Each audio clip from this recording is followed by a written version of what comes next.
मेरे YouTube channel में आपका स्वागत है। तो आज मैं एक स्टोरी लेकर आई हूँ। ये ज़्यादा बड़ी नहीं है पर आपको अच्छा लगेगा। तो लेट्स गेट स्टार्टेड।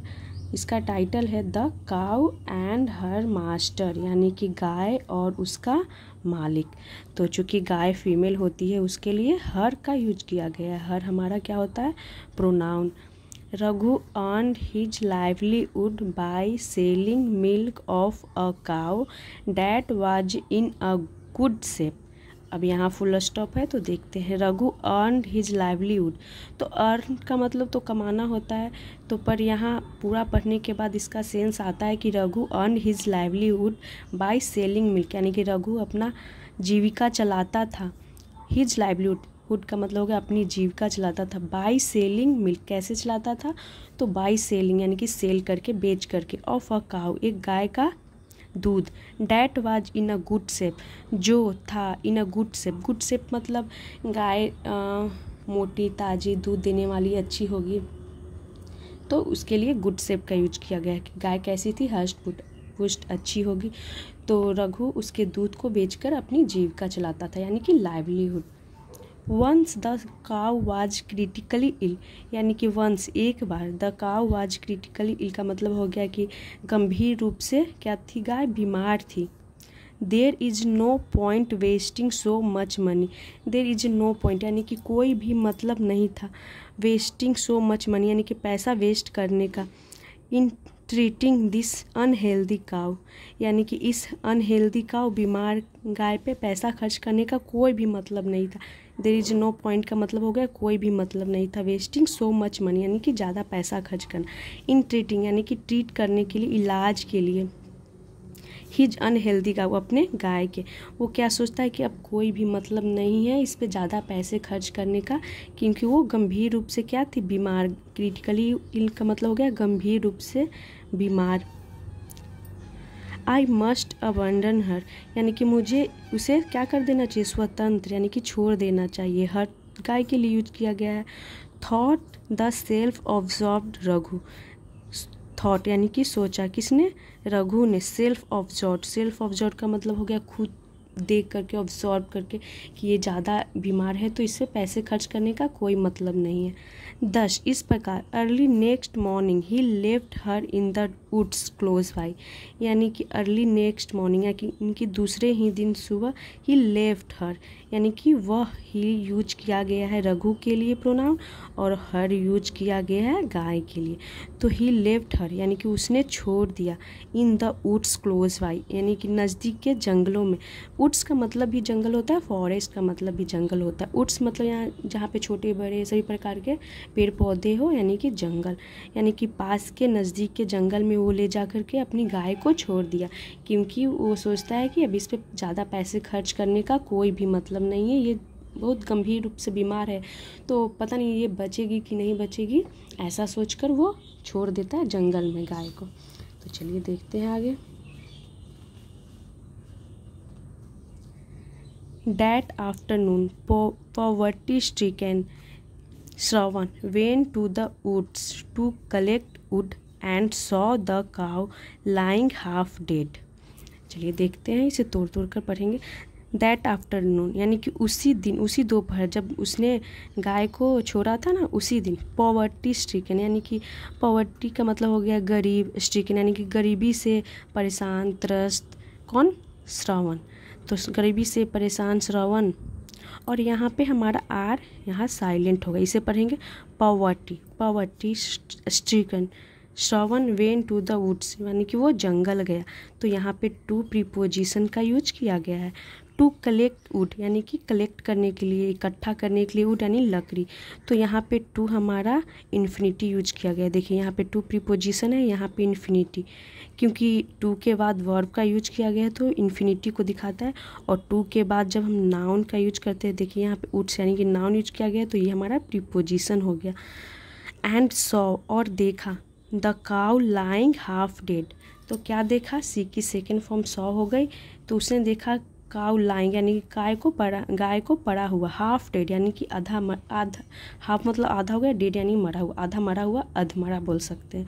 तो उसने गाय को देखा अधमरा, लाइंग यानी कि पड़ा हुआ, तो लाइंग यहाँ हमारा एडजेक्टिव का काम कर रहा है जो कि गाय को मॉडिफाई कर रहा है कि कैसा गाय, तो आधा मरा हुआ गाय, हाफ डेड गाय, तो ये हमारा प्रेजेंट पार्टिसिपल हो गया। ही थॉट उसने सोचा, ओह हाउ पीटियस, हाउ पीटियस का मतलब है कितनी दयनीय है, यानी कि उसे देखकर दया आ गया। वो बोलता है कि how piteous, can not leave this cow here to be eaten up by a wild animal, यानी कि I can not leave this cow, मैं इस गाय को यहाँ नहीं छोड़ सकता हूँ। हेयर यानी कि यहाँ पे टू बी ईटन, अब टू बी ईटन के टू बी के साथ वर्ब की थर्ड फॉर्म का यूज किया गया। इसका मतलब ये हुआ कि ये काम फ्यूचर में होने वाला, अभी हुआ नहीं, फ्यूचर में होने को है ये काम। तो अब ऐसा नहीं समझे कि फ्यूचर की बात है तो विल, नहीं, ये पैसिव की सेंटेंस है, टू बी के साथ वर्ब की थर्ड फॉर्म, यानी कि ये काम फ्यूचर में होने को है। तो देखिए गाय यहाँ पे रिसीवर है क्योंकि गाय कुछ करने वाला नहीं है, गाय को वाइल्ड एनिमल, देखिए यहाँ पे दिया वाइल्ड एनिमल, वो सोचता है क्या, श्रवण कि अगर मैं यहीं पे छोड़ देता हूँ तो गाय को जंगली जानवरों के द्वारा खा लिया जाएगा। तो यानी कि गाय कुछ करने वाला नहीं है, गाय को खा लिया जाएगा, गाय खुद यहाँ पे डिसीवर है। तो ये हमारी पैसिव की सेंटेंस हो गई। सो इसीलिए ही टुक हर होम एंड प्रोवाइडेड हर, अब देखिए सो इसीलिए ही टुक यानी कि वो ले गया, टेक की सेकेंड फॉर्म टुक हो गई, हर यानी कि उसे गाय को, होम एंड प्रोवाइडेड घर ले गया, एंड प्रोवाइडेड का मतलब हो गया प्रदान किया, तो क्या प्रदान किया यानी कि हर गुड नरिशमेंट। अब देखिए यहाँ पे दिखा रही हूँ, गुड नरिशमेंट यानी कि उसे क्या प्रदान किया, गुड नरिशमेंट मतलब अच्छी से देखभाल की उसकी। ग्रेजुअली यानी कि धीरे धीरे, द काउ रिकवर्ड, जो गाय थी वो रिकवर्ड हो गई, यानी कि रिकवर्ड यानी कि ठीक हो गई, गंभीर रूप से बीमार थी तो वो ठीक हो गई। अब देखिए यहाँ पे वी आर साइलेंट आपको दिखेगा, इसे रिकवर्ड पढ़ेंगे, recovered and started producing even thicker milk then before, यानी कि गाय थी ठीक हो गई, and started producing even thicker milk, यानी कि उसके बाद क्या करने लगी, स्टार्टेड यानी कि करने लगी, प्रोड्यूसिंग इवन थिकर मिल्क यानी कि और भी ज़्यादा थिकर मिल्क, यानी कि वैसे तो थिकर का मतलब होता है मोटा हो गया, पर बात हो रही है दूध की, तो दूध मोटा तो नहीं बोलेंगे हम, गाढ़ा बोलेंगे। कभी कभी हम वर्ड को ना सेंटेंस के अकॉर्डिंग लेते हैं, तो जब आप आगे पढ़ेंगे तो आपको उसका सेंस समझ में आएगा। तो जो गाय थी वो ठीक हो गई और पहले से ज़्यादा किया और गाढ़ा दूध देने लगी। तो ये स्टार्टेड के बाद आईएनजी आप देख सकते हैं, प्रोड्यूसिंग आईएनजी, तो ये हमारा जेरंड को दिखाता है। कुछ ऐसे वर्ड आते हैं जिसके बाद आईएनजी फॉर्म यूज किया जाता है, सारे वर्ड के साथ में नहीं होता है, कुछ ऐसे वर्ड होते हैं जो आपको याद करने पड़ेंगे। तो वो क्या करने लगा, और भी ज़्यादा गाढ़ा दूध देने लगी गाय। तो ये हमारी थिकर हो गई, ये थिक की कंपैरेटिव डिग्री हो गई जो कि एडजेक्टिव का काम करता है। देखिए गाय मिल्क को यानी दूध को मॉडिफाई कर रहा है, कैसा दूध, यानी कि गाढ़ा दूध। तो ये हमारी थिक की कंपैरेटिव डिग्री थिकर हो गई, और उसकी सुपरएटिव डिग्री होती है थिकेस्ट, और उसकी होती है प्रोड्यूसिंग इवन थिकर मिल्क, यानी कि पहले से ज़्यादा गाढ़ा दूध ले देने लगी, देन बिफोर। अब देखिए यहाँ पे कंपैरिजन कर रहा है, देन बिफोर यानी कि पहले से ज़्यादा दूध देने लगी गाढ़ा।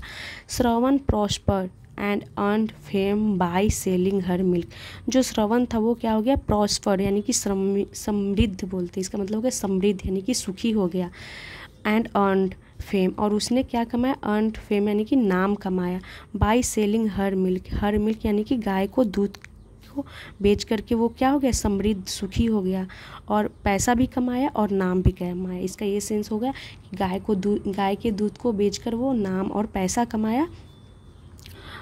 यहाँ पर भी आर आपका साइलेंट होगा, यहाँ पे इसे पढ़ेंगे प्रॉस्पर्ड एंड अर्नड। अब यहाँ पर भी आर साइलेंट होगा, यहाँ पर इसे पढ़ेंगे earned fame by selling her milk, यानी कि गाय के दूध को बेच करके। When Raghu heard about the cow, यानी कि जब रघु ने हर्ड सुनी, अब यहाँ पर भी देखिए आर आपको साइलेंट दिख रहा है, इसे हर्ड प्रोनाउंस करें, हर्ड अबाउट द काउ यानी कि गाय के बारे में। He visited her Shravan's house. He visited यानी कि वह गया कहाँ, श्रवण's हाउस यानी श्रवण का घर। एंड सेड और कहा, फॉर्मली, अब यहाँ पर भी आर साइलेंट होगा, इसे पढ़ेंगे फॉर्मली। तो उसने श्रवण के घर गया और कहा, तो फॉर्मली यानी कि दृढ़ता से, मजबूती से।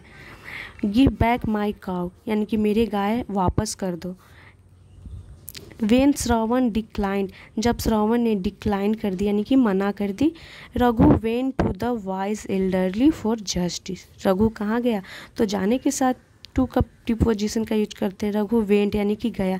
द वाइज एल्डरली यानी कि बुद्धिमान, एल्डरली यानी कि बुजुर्ग लोगों के पास, बूढ़े लोगों के पास। तो बूढ़े लोग होते हैं एक्सपीरियंस वाले, एक्सपीरियंस होता है उन्हें लाइफ का, तो उन्हीं के पास क्या गया, रघु गया। फॉर जस्टिस यानी कि न्याय के लिए। अब श्रवण जब मना कर दिया तो कहाँ गया, कौन गया, रघु गया, बुजुर्ग के पास गया न्याय के लिए। तो चलिए देखते हैं क्या न्याय होता है। The elderly gave ear to their views यानी जो एल्डरली थे, बुजुर्ग, गेव ईयर का मतलब ऐसा नहीं हुआ कि उन्होंने अपना कान दिया, नहीं। Gave ear to their views यानी कि उनकी बातों को सुनी, उनका जो मैटर था, उनके उसका जो क्या मामला था, गाय नहीं दिया तो गाय दिया, जो भी था, तो उसके मैटर को जो एल्डरली थे उन्होंने सुना, उनके देयर व्यूज़ यानी कि उनकी बातों को। एंड डिक्लेयर और साफ कर दिया यानी कि घोषणा करी। You both stand away from the cow यानी कि यू बोथ तुम दोनों, स्टैंड अवे यानी कि दूर रहो, खड़े हो जाओ, फ्रॉम द काउ यानी कि गाय से। The one she chooses as her master यानी कि द वन जिसे, सी चूजेज यानी कि जिसे चुनती है, एज हर मास्टर यानी कि अपने मास्टर के रूप में। विल टेक हर होम यानी कि वह उसे टेक ले जाएगा हर होम अपने घर। विल का यूज किया गया है, फ्यूचर इंडिफिनिट की सेंटेंस है। यानी क्या बोलते हैं जो बुजुर्ग थे, वो बोले कि तुम लोग गाय से दूर हो जाओ, ये गाय अपना चूज करेगी कि किसके पास जाना है, तो वही गाय को ले जाएगा। विल टेक हर होम अपने घर ले जाएगा। The cow valued the love and care she received at the time of need from Shravan यानी कि द काउ वैल्यूड यानी गाय महत्व को जानती थी, समझती थी। द लव एंड केयर प्यार और केयर यानी देखभाल। सी रिसीव्ड एट द टाइम यानी कि देखिए, गाय महत्व समझती थी किसका, प्यार और केयर जो उसकी देखभाल हुई थी। सी रिसीव जो उसने प्राप्त की थी, eight the time of need जब उसे ज़रूरत थी समय पे, तो उसे लव और जो केयर देखभाल उसे मिली थी, उसके महत्व को समझती थी। फ्रॉम श्रवण यानी कि श्रवण से जो उसे प्यार मिला था, केयर मिला था श्रवण से, तो वो उसका महत्व को समझती थी।